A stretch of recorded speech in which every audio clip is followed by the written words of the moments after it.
I respect those who have faced their own weaknesses and turned them into strength. Imagine waking up in a hospital and being told you'll never walk again. Not next week, not next year, never. But what if your mind decided otherwise? Ethan Price was born to run. He didn't just love it, he lived it. The rhythmic slap of shoes against pavement, the sharp wind slicing past his ears, the salty sting of sweat dripping into his eyes. Running was his escape, his peace, his purpose. But on May 6th, everything changed. It was raining that morning, light, misty, just enough to wet the roads. Ethan was doing what he always did, running his training route, headphones in, heart pounding, then screech, a thud, silence, a delivery truck. The driver had been looking at his phone. Ethan never saw it coming. He spent 2 weeks in a coma. When he woke up, the air smelled sterile. Machines beeped in rhythm. His body, heavy, number. The doctor spoke softly like bad news wrapped in cotton.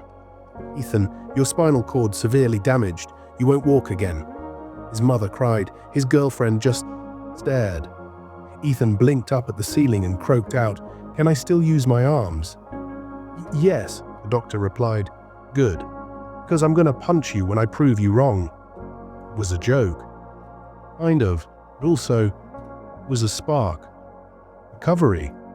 It wasn't glamorous. Ethan's apartment echoed with loneliness. The buzz of the fridge, the squeak of wheelchair wheels, the ticking of time. His friends faded. His girlfriend left. And the darkest part, he understood why. Ethan spiraled, comforting himself with peanut butter, sitcom reruns, and silence. No motion, no hope, just stillness. Until one night, half asleep and doom-scrolling YouTube, he stumbled on a clip. Muhammad Ali's voice boomed from his phone. "I am the greatest. I said that even before I knew I was." Ethan paused, rewound, played it again. Then he wheeled over to his mirror, looked at his pale, tired reflection and whispered, "I am a runner." It was ridiculous. He hadn't moved his legs in 120 days. The next morning, he said it again. And the next. And the next. Ethan started visualizing.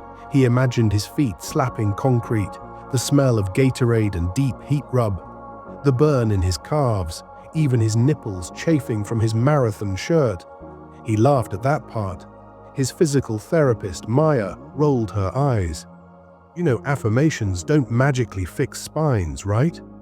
"Nope," Ethan grinned, "but neither does lying here like a potato." He trained in his mind, daily, 10 minutes, then 30, then hours, and then something happened. One night, while shifting in bed, his right foot twitched. He screamed, joyfully. So loud his neighbor called the cops. Ethan later apologized with a Starbucks gift card. From there, it snowballed. He built strength, regained sensation, pushed through excruciating rehab. Scans still showed trauma. Science couldn't explain what belief had already rebuilt. "I already finished the race in my mind," he told Maya. "Now my body's just catching up." 2 years later, on a chilly October morning, Ethan stood at the starting line of the New York Marathon. Yes, stood.